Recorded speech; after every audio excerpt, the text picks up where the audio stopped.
जिस बेटे को पढ़ाने के लिए मैंने अपना सब कुछ बेच दिया, उसी बेटे ने पहली नौकरी लगते ही मेरी आंखों में देखकर कहा, माँ, आप गांव में ही रहो, शहर में मेरे साथ मत चलना, लोग मेरा मजाक उड़ाएंगे। उस पल मुझे ऐसा लगा जैसे किसी ने मेरी सांसें छीन ली हो। मैंने अपने आंसू रोक लिए, क्योंकि उसे क्या पता था कि जिस माँ को वह अपनी शर्म समझ रहा है, उसी माँ ने उसे इस मुकाम तक पहुंचाने के लिए अपनी पूरी जिंदगी दांव पर लगा दी थी। मेरा नाम सावित्री है। मैं उत्तर प्रदेश के एक छोटे से गांव में रहती हूँ। मेरे पति रामलाल एक मेहनती किसान थे। हमारी जिंदगी बहुत अमीर नहीं थी, लेकिन 2 वक्त की रोटी, 2 बीघा जमीन और एक दूसरे का साथ ही हमारी सबसे बड़ी दौलत थी। भगवान ने हमें एक बेटा दिया, जिसका नाम हमने आर्यन रखा। उसकी पहली मुस्कान से लेकर पहला कदम तक हमारी दुनिया उसी के इर्द गिर्द घूमती थी। लेकिन किस्मत को शायद हमारी खुशियां मंजूर नहीं थी। आर्यन जब सिर्फ 5 साल का था, तब एक सड़क दुर्घटना में मेरे पति की मौत हो गई। उस दिन पूरा गांव मुझे सांत्वना देने आया, लेकिन किसी के पास मेरे उस सवाल का जवाब नहीं था कि अब मैं अपने बेटे को कैसे पढ़ाऊंगी। पति की चिता की आग ठंडी भी नहीं हुई थी कि लोगों ने सलाह देना शुरू कर दिया। कोई बोला, सावित्री, लड़के को सरकारी स्कूल में डाल दे, ज्यादा पढ़ाई गरीबों के बस की नहीं होती। कोई बोला, थोड़ा बड़ा हो जाए तो खेतों में काम करने लगेगा, कम से कम घर तो चल जाएगा। मैं सबकी बातें सुनती रही, लेकिन उस रात जब मैंने अपने छोटे से बेटे को सीने से लगाकर सोते देखा, तभी मन ही मन फैसला कर लिया कि चाहे मुझे कितनी भी तकलीफ क्यों ना उठानी पड़े, मेरा बेटा पढ़ लिख कर बड़ा आदमी बनेगा। अगले ही दिन से मैंने नई जिंदगी शुरू हो गई। सुबह 4 बजे उठती, सबसे पहले अपने छोटे से खेत में काम करती, फिर गांव के 4 घरों में झाड़ू पोछा, बर्तन और खाना बनाने जाती, दोपहर में लौटकर खेत संभालती और शाम को दूसरों के खेतों में मजदूरी करती। रात को जब थककर घर लौटती, तब भी मेरे चेहरे पर मुस्कान होती, क्योंकि मेरा बेटा मेरी गोद में सिर रखकर कहता, माँ, एक दिन मैं बहुत बड़ा आदमी बनूंगा और तुम्हें कोई काम नहीं करने दूंगा। उसकी यही बात मेरी सारी थकान मिटा देती। समय बीतता गया। आर्यन पढ़ाई में बहुत होशियार निकला। हर साल स्कूल में पहला स्थान लाता। पूरे गांव के लोग उसकी तारीफ करते और मुझे कहते, सावित्री, तेरी मेहनत रंग ला रही है। मैं भगवान का धन्यवाद करती और फिर अगले दिन पहले से ज्यादा मेहनत करने निकल जाती।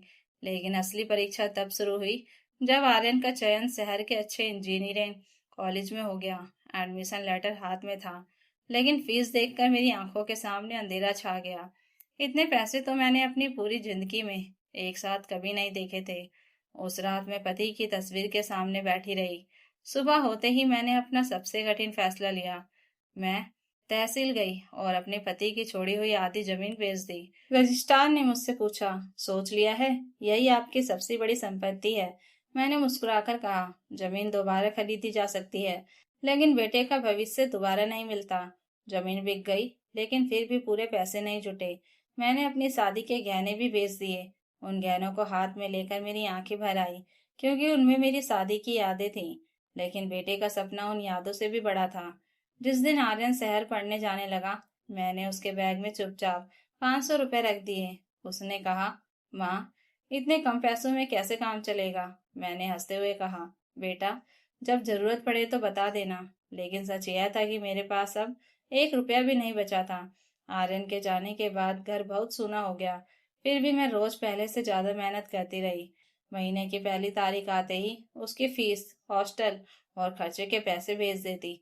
कई बार ऐसा हुआ कि मैंने खुद दवा नहीं खरीदी, नए कपड़े नहीं लिए, यहाँ तक कि त्योहार पर भी अपने लिए कुछ नहीं लिया। लेकिन बेटे की किसी जरूरत में कभी कमी नहीं होने दी। हर फोन पर वह कहता, माँ, बस पढ़ाई पूरी होने दो, फिर तुम्हारे सारे दुख खत्म कर दूंगा। उसकी बातें सुनकर मेरी आंखों में खुशी के आंसू आ जाते। मुझे क्या पता था कि वक्त सिर्फ इंसान की कीमत नहीं बदलता, कई बार उसका दिल भी बदल देता है। आर्यन को शहर गए 3 साल बीत चुके थे। अब उसकी आवाज में पहले जैसी मासूमियत नहीं रही थी। पहले वह दिन में 2-2 बार फोन करता था। अब कई कई दिन बीत जाते और उसका कोई हालचाल नहीं आता। मैं खुद फोन करती तो वह जल्दी जल्दी कहता, माँ, अभी क्लास में हूँ, बाद में बात करता हूँ। या फिर, माँ, इंटरव्यू की तैयारी चल रही है, बहुत व्यस्त हूँ। मैं उसकी हर बात पर विश्वास कर लेती। मुझे लगता था कि मेरा बेटा अपने भविष्य के लिए मेहनत कर रहा है। उधर मेरी जिंदगी पहले जैसे ही चल रही थी। उम्र बढ़ने लगी थी, शरीर अब पहले जैसा साथ नहीं देता था। फिर भी सुबह 4 बजे उठकर काम पर निकल जाती। कई बार कमर दर्द इतना बढ़ जाता था कि सीधा खड़ा होना मुश्किल हो जाता। लेकिन जैसे ही आर्यन का चेहरा याद आता, मैं फिर हिम्मत जुटा लेती। गांव की औरतें कहती, सावित्री, अब थोड़ा आराम भी कर लिया कर। मैं मुस्कुराकर जवाब देती, बस बेटा, नौकरी पर लग जाए, फिर सारी उम्र आराम ही करूंगी। आखिर वह दिन भी आ गया जिसका मैं बरसों से इंतजार कर रही थी। एक शाम आर्यन का फोन आया। उसकी आवाज खुशी से कांप रही थी। माँ, मेरी नौकरी लग गई, बहुत बड़ी कंपनी में। यह सुनते ही मेरी आंखों से आंसू बहने लगे। मैंने उसी समय मंदिर जाकर भगवान के सामने सिर झुका दिया। पूरे गांव में मिठाई बांटी। जिन लोगों ने कभी कहा था कि गरीब का बेटा इतना नहीं पढ़ सकता, आज वही लोग मेरे घर आकर कह रहे थे, सावित्री, तेरी मेहनत सफल हो गई। उस रात मैंने पति की तस्वीर के सामने दीपक जलाकर कहा, देखो जी, हमारा बेटा सचमुच बड़ा आदमी बन गया। अगले दिन मैंने आर्यन से कहा, बेटा, अब मैं भी तेरे पास शहर आ जाऊं? तेरे हाथ का बनाया नहीं, पर तेरे लिए अपने हाथ से खाना बनाऊंगी। इतने साल अकेली रही हूँ, अब तेरे साथ रह लूंगी। फोन के दूसरी तरफ कुछ पल के लिए सन्नाटा छा गया। फिर उसने धीमी आवाज में कहा, माँ, अभी मत आओ। मैंने मुस्कुराकर पूछा, क्यों बेटा? वह बोला, माँ, कंपनी के बड़े बड़े लोग आते जाते रहते हैं। यहाँ सब हाई फाई माहौल है। तुम गांव में ही रहो, वहां तुम्हें ज्यादा अच्छा लगेगा। मुझे उसकी बात समझ नहीं आई। मैंने प्यार से कहा, बेटा, मुझे शहर अच्छा लगे या ना लगे, लेकिन तेरे पास तो अच्छा लगेगा। इस बार उसकी आवाज थोड़ी सख्त हो गई। माँ, मेरी बात समझो, तुम्हारा रहन सहन अलग है, यहाँ लोग अलग तरह से रहते हैं। तुम यहाँ आओगी तो लोग मेरा मजाक उड़ाएंगे। उसके मुंह से निकले ये शब्द सुनकर मेरा पूरा शरीर सुन पड़ गया। मेरे हाथ से फोन लगभग छूट गया। कुछ देर तक मैं कुछ बोल ही नहीं पाई। फिर किसी तरह मुस्कुराने की कोशिश करते हुए बोली, अच्छा बेटा, जैसे तेरी मर्जी, अपना ध्यान रखना। मैंने फोन काट दिया। लेकिन उस दिन पहली बार मेरा घर मुझे काटने दौड़ रहा था। मैं चुपचाप पति की तस्वीर के सामने जाकर बैठ गई। आंखों से आंसू लगातार बह रहे थे। मैंने तस्वीर की तरफ देखकर कहा, देखो जी, हमारा बेटा बड़ा आदमी तो बन गया, लेकिन शायद बड़ा दिल वाला इंसान नहीं बन पाया। अगले दिन भी मैं हमेशा की तरह काम पर गई। किसी को अपने दर्द का एहसास नहीं होने दिया। गांव वालों ने पूछा, आप तो शहर चली जाएगी ना? मैंने मुस्कुराकर झूठ बोल दिया, नहीं, मुझे गांव ही अच्छा लगता है। लेकिन रात को जब मैं अकेली चारपाई पर लेटी, तब पहली बार मुझे अपना घर बहुत बड़ा और अपनी जिंदगी बहुत खाली लगने लगी। उसी रात मैंने एक पुरानी कॉपी निकाली और उसके पहले पन्ने पर लिख दिया, अगर कभी मेरा बेटा यह डायरी पढ़े तो उसे पता चले कि उसकी माँ ने उससे कभी कोई शिकायत नहीं की, सिर्फ उसे खुश देखने की दुआ मांगी थी। मुझे नहीं पता था कि यह डायरी एक दिन उसके जीवन का सबसे बड़ा सच बन जाएगी। आर्यन के मुंह से वह बात सुनने के बाद मैंने कभी उसे फोन करके यह नहीं पूछा कि उसने ऐसा क्यों कहा। शायद इसलिए नहीं कि मुझे जवाब नहीं चाहिए था, बल्कि इसलिए कि मुझे डर था कहीं उसका जवाब मेरे बचे हुए विश्वास को भी ना तोड़ दे। मैंने अपनी तकलीफ अपने तक ही रखी। अगले दिन फिर हमेशा की तरह सुबह 4 बजे उठी, आंगन में झाड़ू लगाई, तुलसी में पानी डाला और काम पर निकल गई। अब शरीर पहले जैसा साथ नहीं देता था। घुटनों में दर्द रहने लगा था। आंखों से भी धुंधला दिखाई देने लगा था। लेकिन मैं किसी से कुछ नहीं कहती थी। गांव वाले जब पूछते, अरे सावित्री, अब तो तेरा बेटा बड़ा अफसर बन गया है, तू अभी भी लोगों के घर काम करने जाती है? तो मैं हंसकर कह देती, घर पर बैठे बैठे मन नहीं लगता, काम कर लेती हूँ। सच तो यह था कि अब काम मजबूरी से ज्यादा आदत बन चुका था। उधर आर्यन की दुनिया पूरी तरह बदल चुकी थी। बड़ी कंपनी, नया शहर, नए दोस्त, गाड़ी, बड़ी गाड़ी और आलीशान फ्लैट, इन सब के बीच गांव और उसकी माँ धीरे धीरे उसकी यादों के कोने में सिमटते जा रहे थे। अब वह महीने में एक बार फोन करता, फिर 2 महीने में एक बार, और बाद में सिर्फ त्योहारों पर और औपचारिक बात करके फोन रख देता।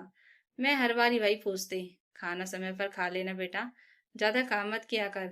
और हर बार वह कहता, हाँ माँ, बाद में बात करता हूँ, मीटिंग है।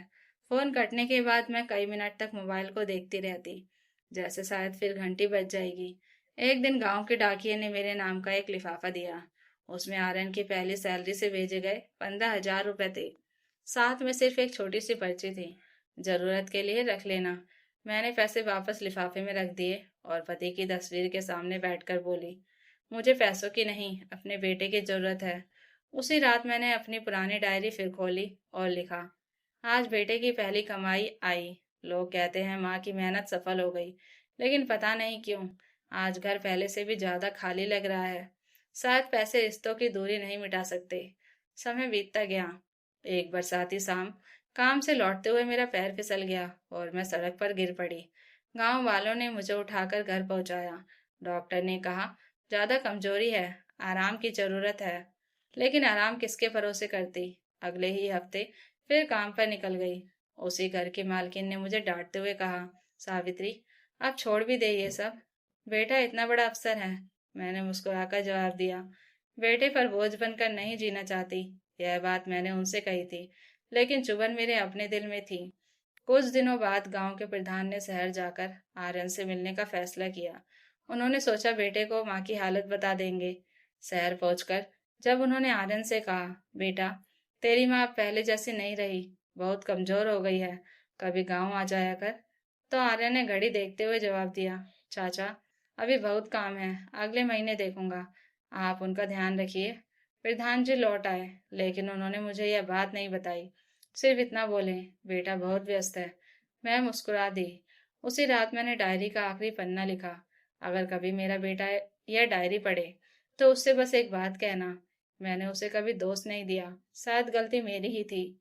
मैंने उसे सफल इंसान बनाना तो सिखाया, लेकिन यह सिखाना भूल गई थी, जिन हाथों से तुम्हें चलना सिखाया उन्हें कभी अकेला मत छोड़ना। अगर वह खुश है तो समझूंगी मेरी हर तकलीफ सफल हुई। डायरी बंद करके मैंने उसे पुराने संदूक में रख दिया। मुझे नहीं पता था कि कुछ ही दिनों बाद यही डायरी आर्यन की जिंदगी का सबसे बड़ा आईना बनने वाली थी, और उस आईने में वह पहली बार खुद को पहचान नहीं पाएगा। करीब 15 दिन बाद रविवार की सुबह आर्यन अचानक बिना बताए गांव पहुंचा। दरवाजा खुला था, लेकिन घर में अजीब सी खामोशी थी। उसने आवाज लगाई, माँ, माँ। तभी पड़ोस की चाची बाहर आई और बोली, बेटा, तेरी माँ सुबह से अस्पताल में है, कई दिनों से तबीयत खराब थी, लेकिन किसी को बताने ही नहीं देती थी। यह सुनते ही आर्यन के पैरों तले जमीन खिसक गई। वह घर के अंदर भागा तो उसकी नजर पुराने संदूक पर पड़ी। उसमें ऊपर ही एक पुरानी डायरी रखी थी। पहले पन्ने पर लिखा था, अगर मेरा बेटा कभी यह डायरी पढ़े तो उससे कहना कि उसकी माँ उससे कभी नाराज नहीं हुई। कांपते हाथों से उसने पन्ने पलटने शुरू किए। एक पन्ने पर लिखा था, आज खेत बेच दिया। लोग बोले पागल हूँ, लेकिन मुझे अपने बेटे का भविष्य ज्यादा प्यारा है। दूसरे पन्ने पर, आज दवा नहीं खरीदी, पैसे कम थे, अगले हफ्ते आर्यन की फीस भेजनी थी।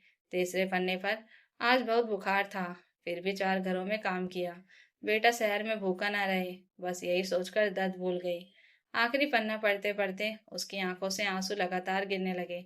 आज मेरे बेटे की पहली नौकरी लगी, भगवान उसे हमेशा खुश रखना। अगर कभी उसे लगे कि उसकी माँ बोझ है तो उसे दोष मत देना, शायद मैंने ही उसे इतना प्यार दिया कि वह मेरी तकलीफ समझना भूल गया। डायरी उसके हाथों से गिर गई। वह फूट फूट कर रो पड़ा। तभी गांव के प्रधान अंदर आए और बोले, बेटा, तेरी माँ ने कभी तेरी शिकायत नहीं की। जब लोग कहते थे कि तू उसे अपने पास क्यों नहीं बुलाता, तब भी वह यही कहती थी, मेरा बेटा बहुत अच्छा है, बस काम में व्यस्त रहता है। आर्यन अब एक पल भी रुका नहीं। वह सीधे अस्पताल पहुंचा। सावित्री बिस्तर पर लेटी थी। चेहरे पर कमजोरी थी, लेकिन बेटे को देखते ही हल्की सी मुस्कान आ गई। आर्यन उनके पैरों में बैठ गया और बच्चों की तरह रोते हुए बोला, माँ, मुझे माफ कर दो। मैं नौकरी में इतना खो गया कि यह भूल गया कि मुझे इस मुकाम तक पहुंचाने वाली कौन है। सावित्री के कांपते हाथ से उसके सिर पर हाथ फेरा और बोली, रो मत बेटा, माँ अपने बच्चों से नाराज नहीं होती। आर्य ने उनकी हथेली पकड़कर कहा, माँ, अब आप कहीं नहीं जाएंगी। इस बार मैं आपको अपने साथ ले जाने आया हूँ, दुनिया को दिखाने के लिए नहीं, बल्कि इसलिए कि अब मैं आपके बिना नहीं रह सकता। सावित्री की आंखों से भी आंसू बह निकले। उन्होंने धीमे से कहा, बेटा, बड़ा आदमी बनने में देर नहीं लगती, लेकिन अच्छा इंसान बनने में पूरी जिंदगी लग जाती है। आज मुझे मेरा वही पुराना आर्यन वापस मिल गया। अस्पताल के उस छोटे से कमरे में माँ और बेटे की आंखों से बहते आंसू ही सबसे बड़ी माफी और सबसे बड़ी जीत थे। उस दिन आर्यन अपनी माँ को शहर जरूर ले गया, लेकिन इस बार किसी शर्म की वजह से नहीं, बल्कि गर्व से उनका हाथ पकड़कर। उसे आखिर समझ आ गया था कि दुनिया की सबसे बड़ी दौलत कोई नौकरी, बंगला या गाड़ी नहीं होती। दुनिया की सबसे बड़ी दौलत वह माँ होती है जो अपना सब कुछ खोकर भी अपने बच्चे की खुशी में ही अपनी जीत देखती है। तो दोस्तों, अगर आपको यह कहानी अच्छी लगी हो तो कमेंट करके ज़रूर बताइएगा, और नई कहानियों के लिए चैनल को सब्सक्राइब ज़रूर कर लीजिएगा। Thank you for watching.